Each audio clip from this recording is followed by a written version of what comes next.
I think America is a very lucky country to continue to remain so prosperous and so safe in spite of being managed so badly.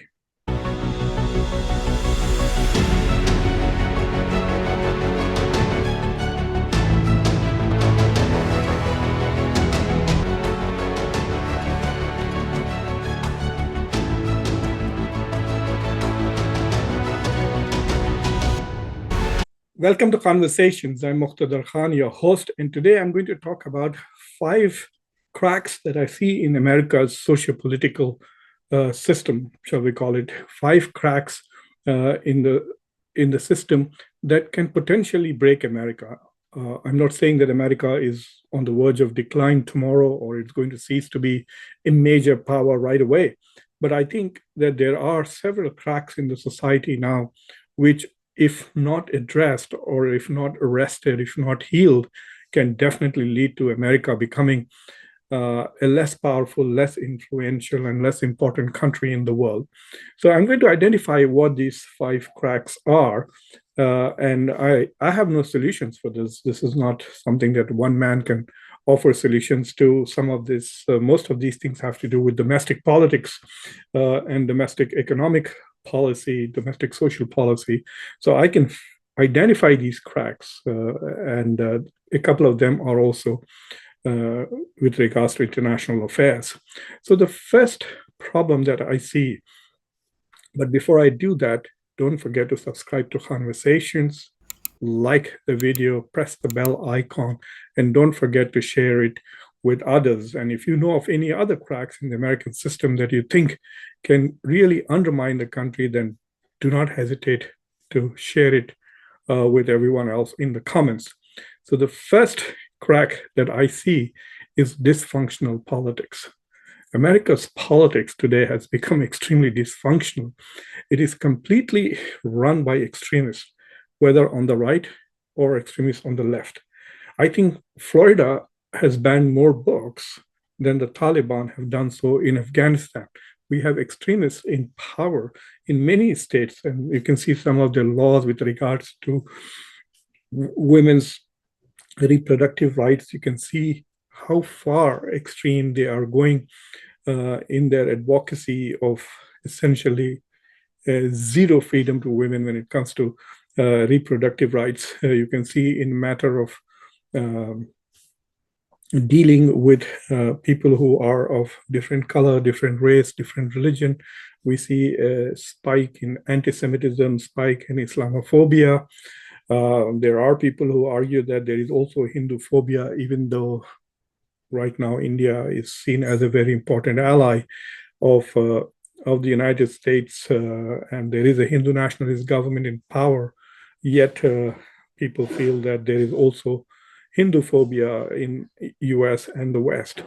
So if you look at what is happening in the country, so let me start by showing you that one of the most remarkable aspects has been the decline in democracy this entire century. So the data that I'm showing is from 2006 until now. This is the data from the Economic Intelligence Unit's Democracy Index. So as you know, the Democracy Index has 4 types of countries. You have a full democracy, a flawed democracy, a hybrid country, and then authoritarian systems. So in order to be a full democracy, you have to have a score that is above 8. So it rates them from 0 to 10. Above 8, you're a full democracy. Below 8, that is 6 to 8, you are a flawed democracy. And below that, you become a hybrid regime.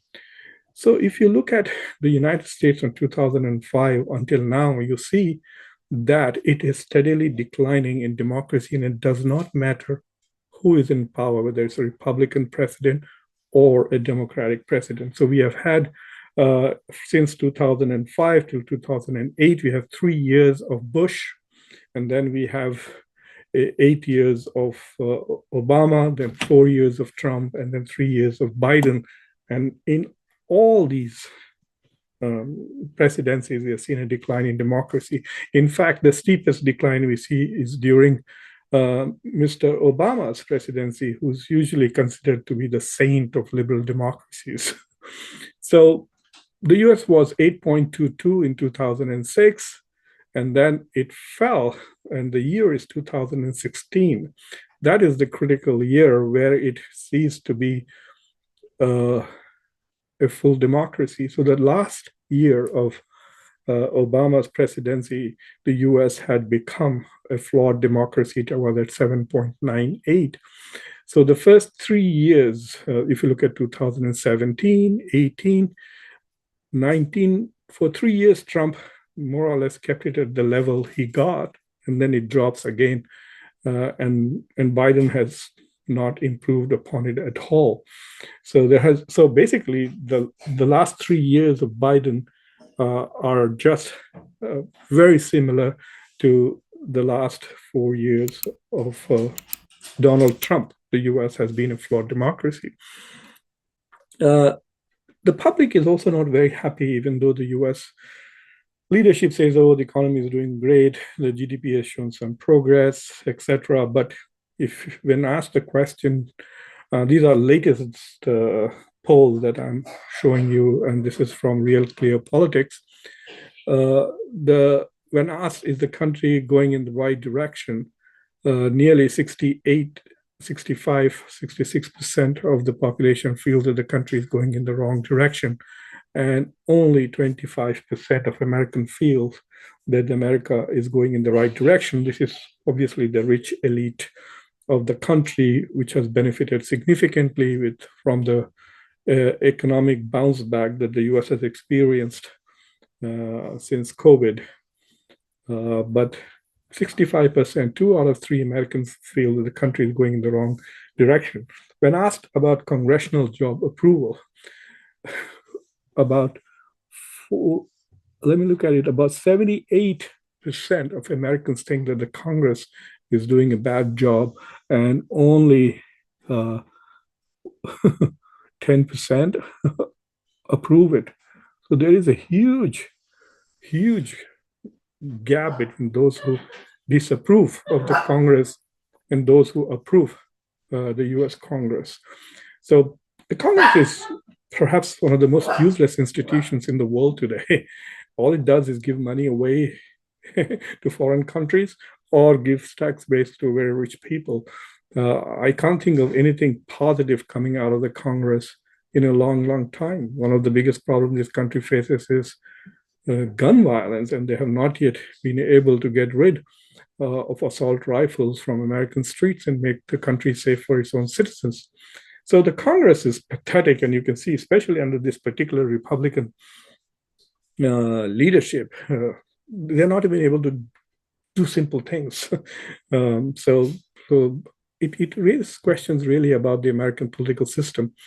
And then if you look at Biden's approval rating, 56.5% disapprove and only 40% approve. And these are probably diehard Democrats who just want to prop up Biden, not because they really care about Biden, but because they really think that they're choosing the lesser of the two evils.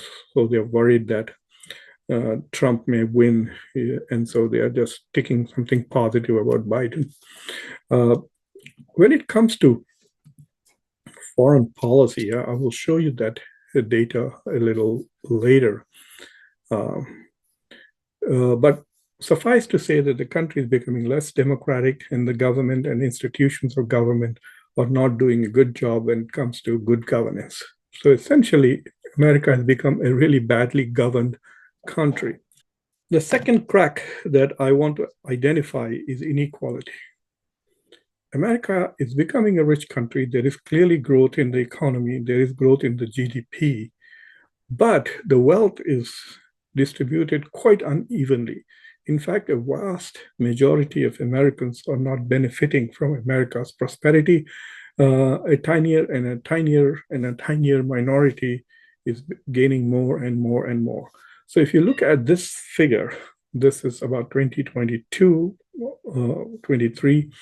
It looks at what percentage of the population controls how much of America's net worth? So the total wealth of all American households in America is about $147 trillion, which means the wealth that is there in American households is 1.5 times roughly the GDP of the world.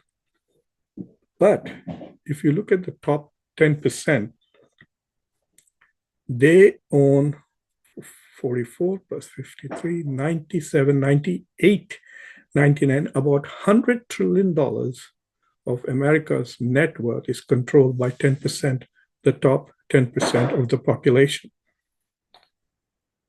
And then the next 40% control $45 trillion. And the bottom half of the country has only $3.7 trillion. So look at the huge gap. 50% of Americans own only $3 trillion, and 10% of Americans own $100 trillion. So the disparity is humongous.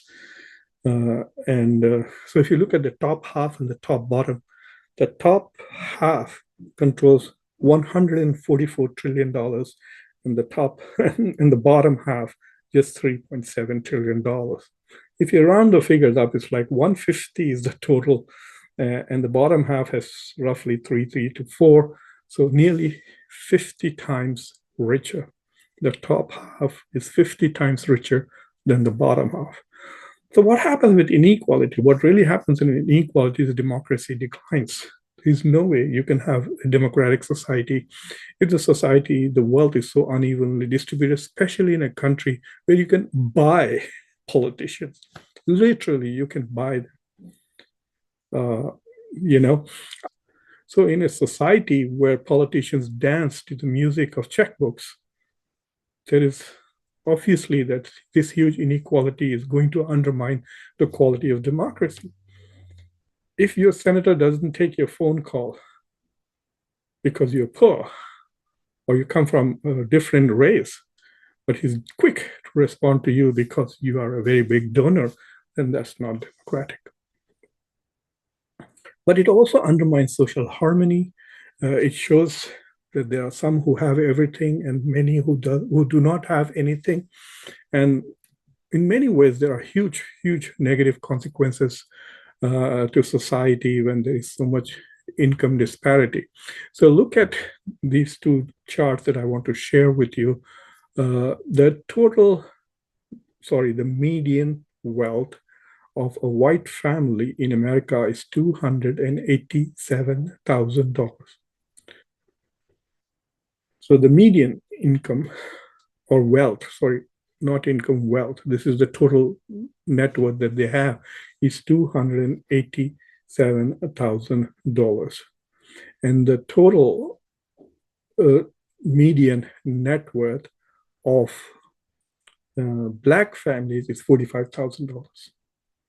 So the median of the white family is 287. Median is not average. Median means what is the middle point, which means half of the white families have wealth net worth or more than 287,000, and half of them have less than 287. So the middle number.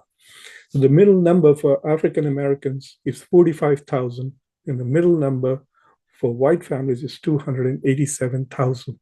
That is more than 5 times. And when you look at the Hispanics are doing slightly better than the African Americans. Their median is about $61,000. And the white families are there more than 4 times richer than the Hispanic families. Hispanic and Black are the two major ethnic racial minorities in this country.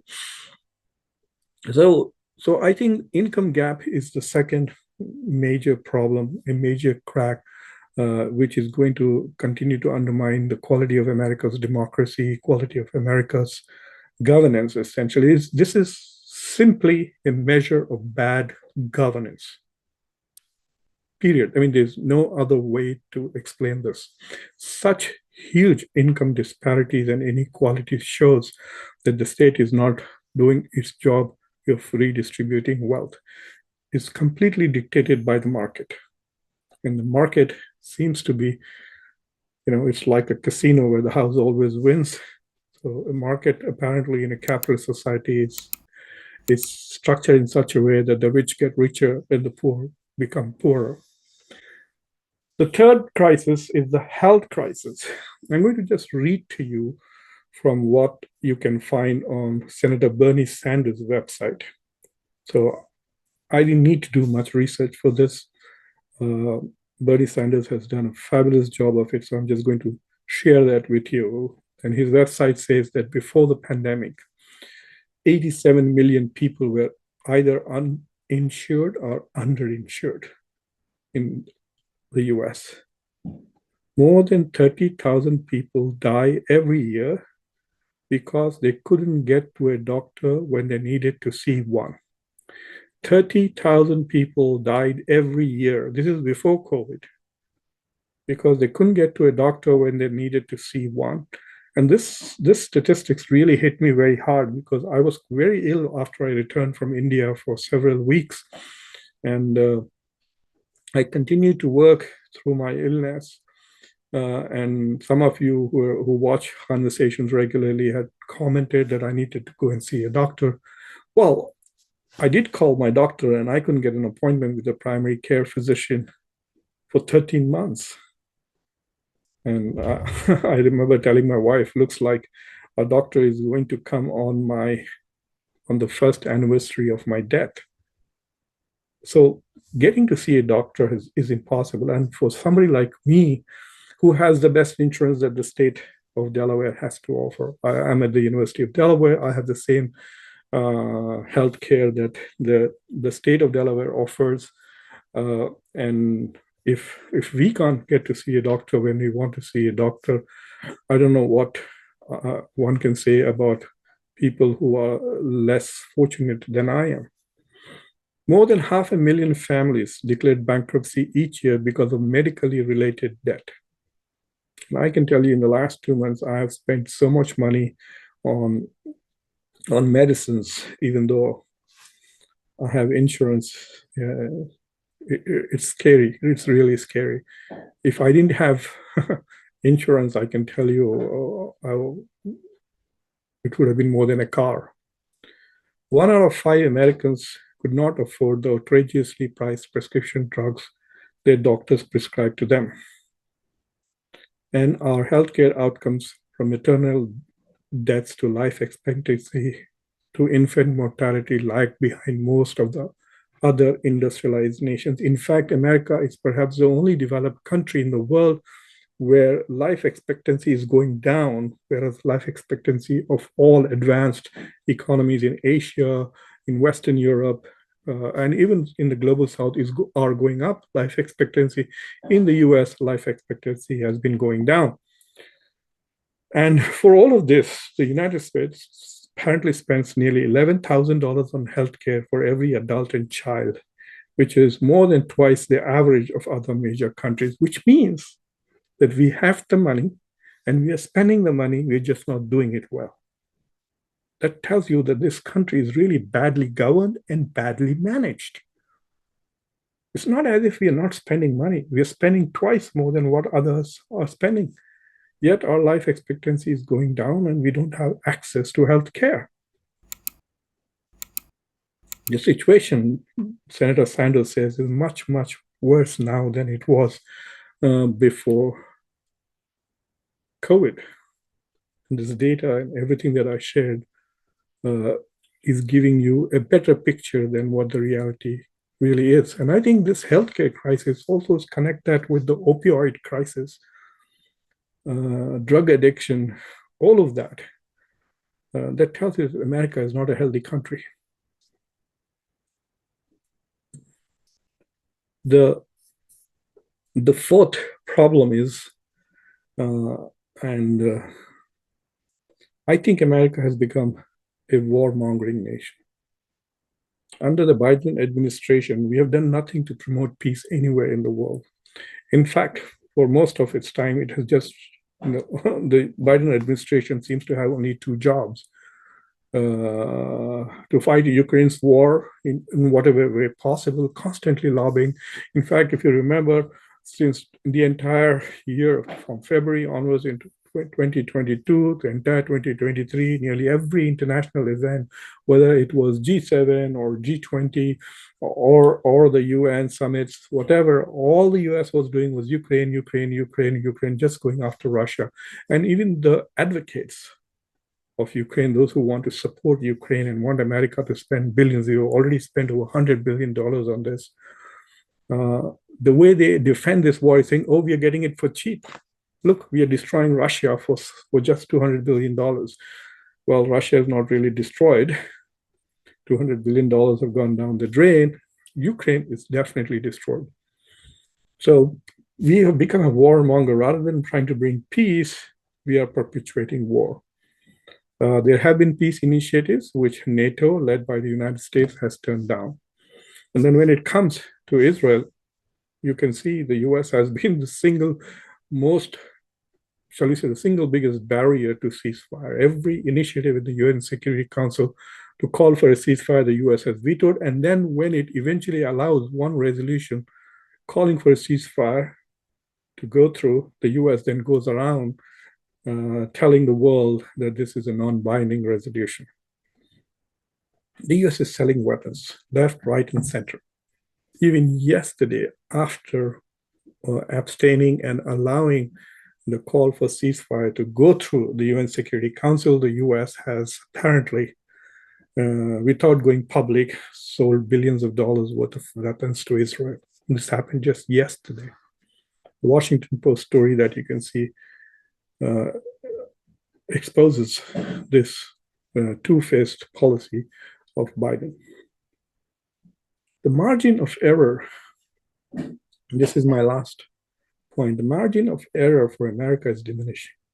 America's prosperity, America's preeminence, the wealth and peace that America has enjoyed is directly linked to its status as the world's most richest economy and the most powerful country in the world. We have got away with a lot. We have committed war crimes in Iraq. We have invaded countries, bombed countries all over the world. We got away because we were powerful and we have a lot of money to spare. But that margin of error is diminishing today. As America is losing its comparative advantage in military and economy, the Asian countries are rising fast. China, India, Japan, Indonesia, South Korea. These countries are rising fast. In fact, Japan and South Korea and Taiwan are more democratic than the United States today.